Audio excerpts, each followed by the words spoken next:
Ne vous en faites pas. Tout va très bien se passer. Vous n'avez aucune raison de vous en faire. Ça va. Ça va très bien. Vous êtes en de bonnes mains. Docteur, bonne. La situation est actuellement sous contrôle.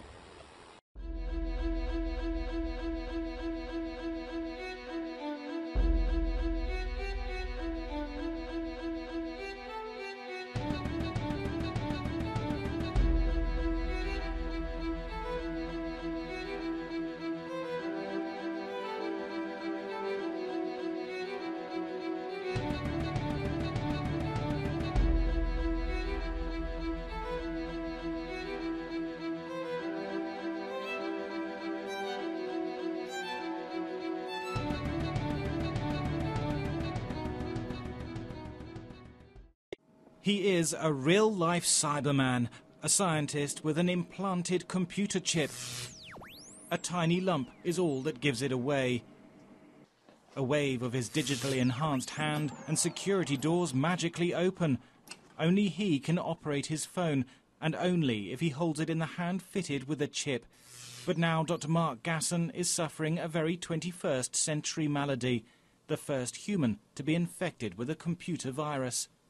When the system's read my tags, the computer virus has actually appeared throughout the whole database. So it's actually replicated itself and copied it throughout the database. So any of these people that are using their swipe cards to access the building, the actual virus will be copied onto their card.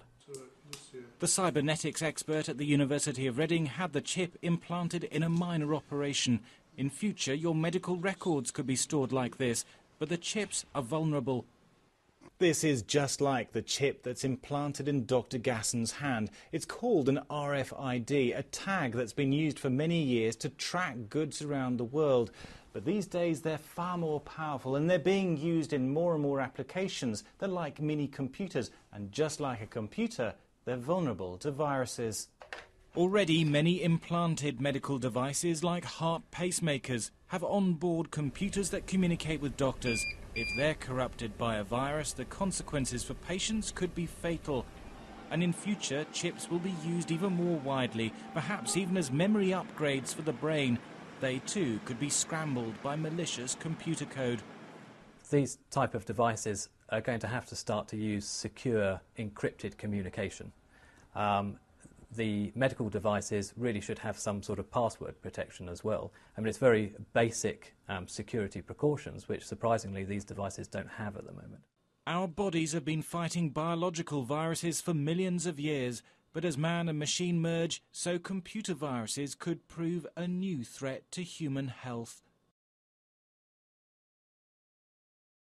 Now, we've heard before of chips being implanted in the body, but here at Reading University they're looking at something else. What happens when one of those chips gets a computer virus?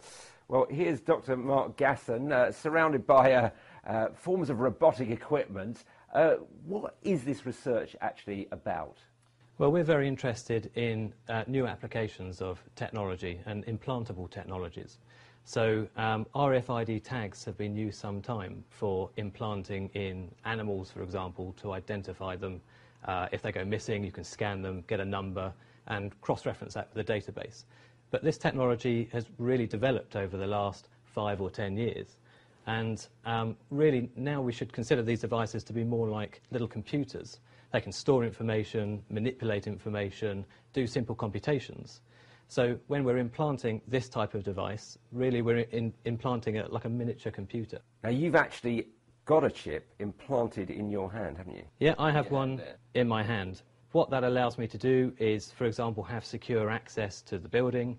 It allows me to use my mobile phone because it can recognise, the phone can recognise me via the chip, but no one else can use my phone. So these are fairly simple applications of this technology, but with these advances in technology come new risks. And just show us what you've done to that chip. Well, what I can do is actually read the contents of the device. This last part of all the information inside the device is actually a computer virus. So what this allows the chip to do is when it accesses a system, the system reads the contents and then gets infected by the virus. And then any other device using the system then becomes infected by the virus as well. Now, you've given the chip a virus. Why should that matter? As we look to the future, I think this sort of technology, implantable technologies, is actually going to become fairly commonplace. If we look at medical technologies, for example, heart pacemakers, this is a deep brain stimulator unit which is implanted in the chest and actually has electrodes that go into the centre of the brain. If we look at these types of applications of implantable technology, there are benefits, but there are also risks associated with that. So we're looking at a future where you could have some advanced medical device inside you, and that could be infected by some other chip inside you.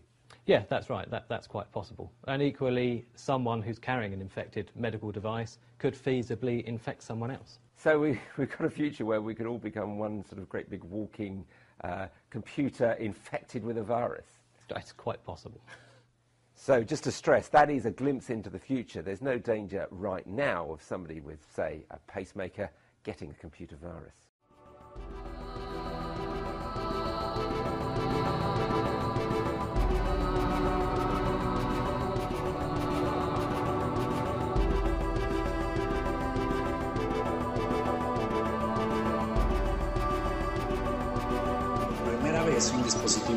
Pour la première fois, un dispositif électronique peut être encapsulé et implanté dans le corps humain sans risque ni effet secondaire.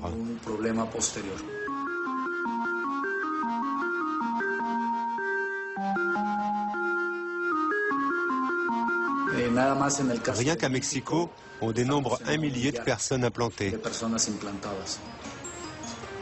principalement pour des raisons médicales.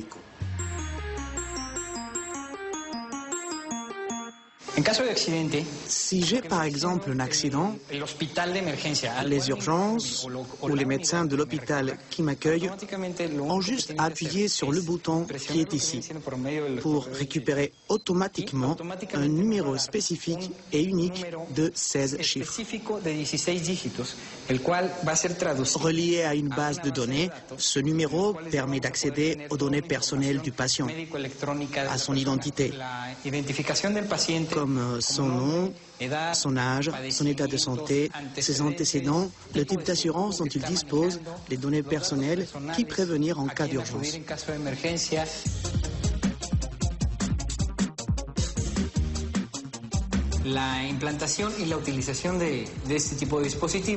Les implants et l'utilisation de ce dispositif existent depuis 2004. Nous avons donc déjà pas mal d'hôpitaux équipés, des assurances, également des cliniques privées, des consultants et des médecins privés. Je n'ai aucun doute, nous allons assister très prochainement à une violente explosion du marché de la RFID.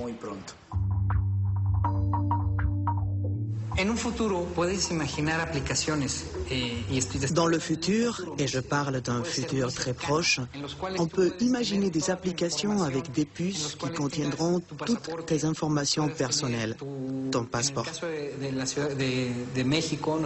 À Mexico, par exemple, nous travaillons avec l'Institut fédéral électoral. La puce pourra servir à la fois de carte de lecteur, de carte de crédit.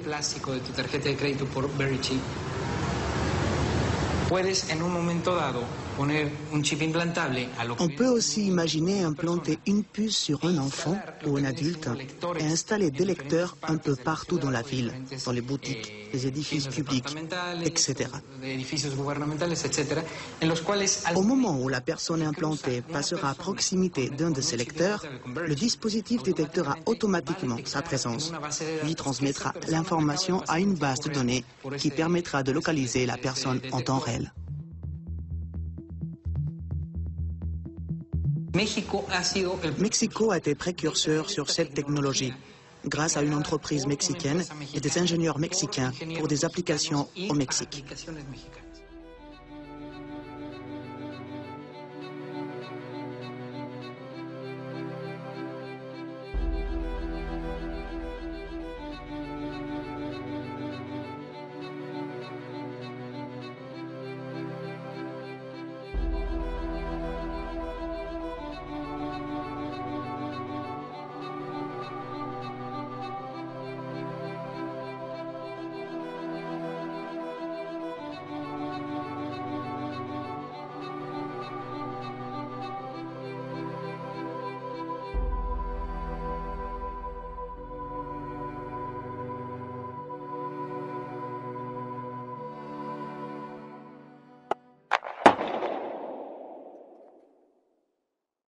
As Catherine Albert recalls in her presentations on risks associated with RFID, veterinary and toxicology studies carried out from 1996 to 2006 found that lab mice and rats injected with microchips sometimes developed cancerous tumors around the chips. Dr. Sherry London, a veterinarian oncologist at Ohio State University, noted that it is much easier to cause cancer in mice than it is in people. Still, she suggested that a 20-year study of chipped canine was needed. Do you think we should wait and keep experimenting to develop a reliable literature on RFID long-term effects? Or do you think RFID are safe enough to be already implanted? There has been a review of studies that have occurred over the last decade or so that have involved using RFID devices in laboratory animals, more for identifying the animal rather than having anything to do with the study. And there is some indication that a small percentage of these animals did develop some sort of tumour around the site of the implanted device over a period of time. I think we do need to be aware that there are risks associated with implanting things in the body, but we also need to be aware that mice are a lot more susceptible to cancerous tumours than humans are. And there are a number of reasons why mice may develop tumours, even simply injecting a mouse. The act of invasively putting a needle in can actually cause a tumour. So there's no direct causal link between these implanted devices and the tumours in these animals, but we do need to proceed with some degree of caution. There is a need for some sort of study, but certainly there are a lot of implanted devices which are used in a medical context, which use very similar materials, which don't have a large number of cases of tumours reported. So I think, although we need to look at the evidence and there is a need for further work, I certainly have an implanted device. I have an RFID chip. I don't think the risks are huge. There are a lot of things that people do on a daily basis where we know it causes cancer, like smoking, for example, and people still do that. So I think with implanted devices, caution is needed, but I don't think the studies that have been reviewed so far really indicate that there is a massive need for concern. How long are you going to keep your chip for? Indefinitely. Yeah, I have no reason to have it removed. I still use it. I find it very useful. So you know, why would I have it removed? It's like having contact lenses. It benefits you, you find it very useful, it becomes part of your everyday experience. Why would you then choose to get rid of it? So you're not really worried about longer term side effects? No. And in fact, I think the risks are so small, and until there's been a group of people that have had implanted chips like these for a period of time, we're not going to have any clear evidence as to whether there is the potential for complications. Do you get it checked regularly or not really? No. When did you get it implanted? In April 2009, I think it was. So it's about a year and a half now. I've had no indication that there's any sort of problem with it. I guess I'm part of a rolling experiment.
écoutez bien.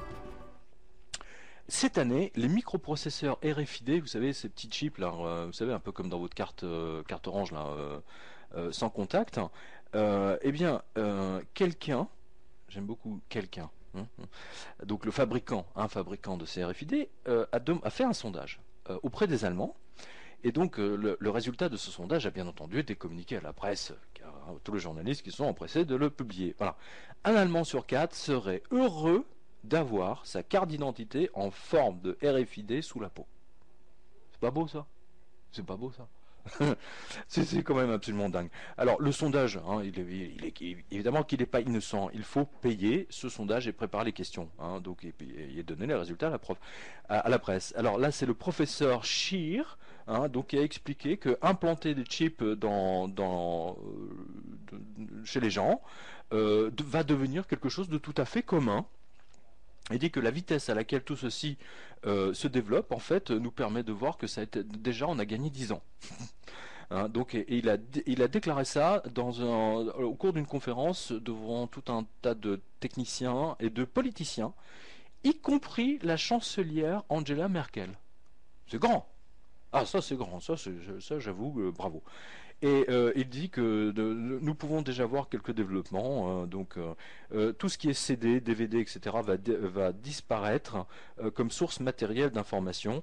Et il dit que en fait les papiers peints, ce qu'on appelle le papier peint sur vos murs, les papiers peints seront remplacés par des écrans plats. Et beaucoup d'entre nous auront des microprocesseurs RFID implantés sous notre peau avant la fin de la prochaine décade. Voilà, et ça c'est dans le e-week Europe, et je remercie les lecteurs qui me l'ont envoyé, parce que quand ils ont lu ça, ils se sont dit mais c'est pas possible quoi. Je veux dire, ça va encore plus vite que dans mon livre quoi. C'est fou. C'est quand même absolument incroyable. Bah, évidemment, tout est prêt. Les logiciels sont prêts. Donc, je veux dire, maintenant, que ce soit dans votre carte Visa, dans la chip ou sous la peau, de toute façon, tous les logiciels qui traitent ces informations sont prêts. Donc, allons-y gaiement. Un Allemand sur 4.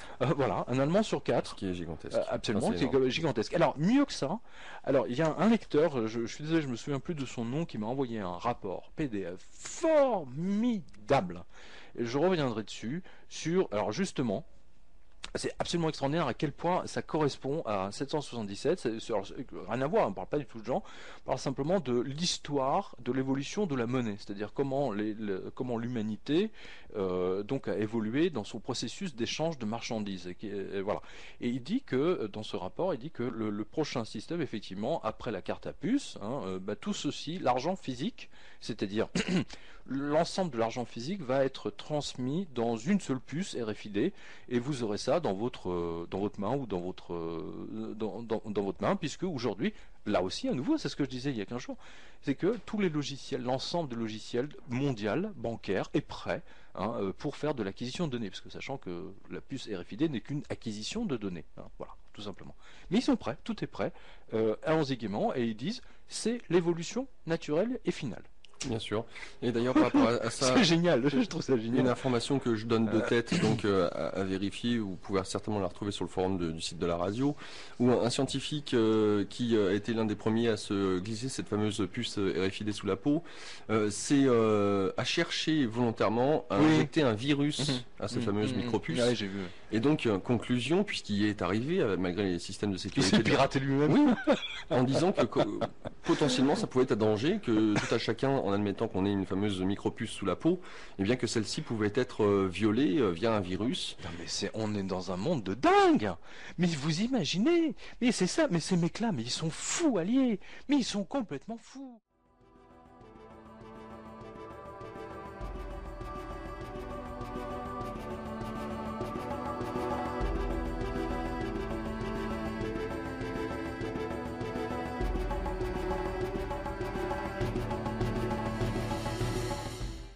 This is Aaron Russo, a filmmaker and former politician. To his left is Nicholas Rockefeller of the infamous Rockefeller banking and business dynasty. After maintaining a close friendship with Nicholas Rockefeller, Aaron eventually ended the relationship, appalled by what he had learned about the Rockefellers and their ambitions. I got a call one day from an attorney woman I knew, and she said, would you like to meet one of the Rockefellers? I said, sure, I'd love to. And we became friends, and He began to divulge a lot of things to me. So he said to me one night, he said that there's going to be an event there, and out of that event, you're going to see we're going to go into Afghanistan, so we can run pipelines from the Caspian Sea. We're going to go into Iraq to take the oil and establish a base in the Middle East, and we're going to go into Venezuela and try and get rid of Chavez. And the first two they've accomplished. Chavez they didn't accomplish. And he said you're going to see guys going into caves looking for looking for people that they're never going to find. You know, he was laughing about the fact that you have this war on terror. There's no real enemy. He's talking about how by having this war on terror, you can never win it because so it's an eternal war. And so you can always keep taking people's liberties away. And I said, how are you going to convince people that this war is real? He said, but the media can convince everybody it's real. I mean, you know, it's just that you keep talking about things. You keep saying it over and over and over again, and eventually people believe it. You know, you created the Federal Reserve in 1913 through lies. You create 9/11, which is another lie. Through 9/11, then you're fighting a war on terror, and now all of a sudden you go into Iraq, which was another lie, and now they're going to do Iran.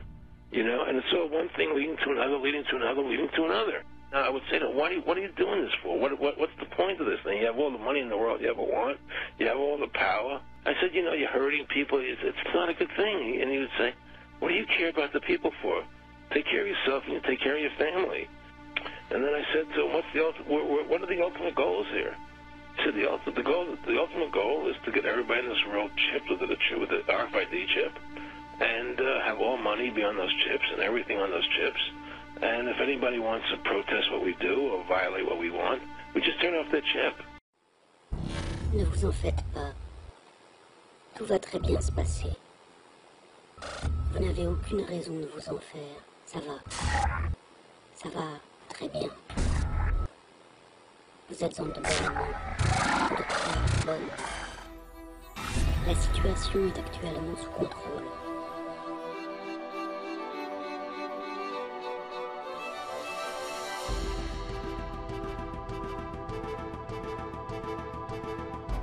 Before us the opportunity to forge for ourselves and for future generations a new world order, a world where the rule of law, not the law of the jungle, governs the conduct of nations. When we are successful, and we will be, we have a real chance at this new world order, an order in which a credible United Nations can use its peacekeeping role to fulfill the promise and vision the UN's founders. On ira ensemble vers ce nouvel ordre mondial. Et personne, je dis bien, personne ne pourra s'y opposer.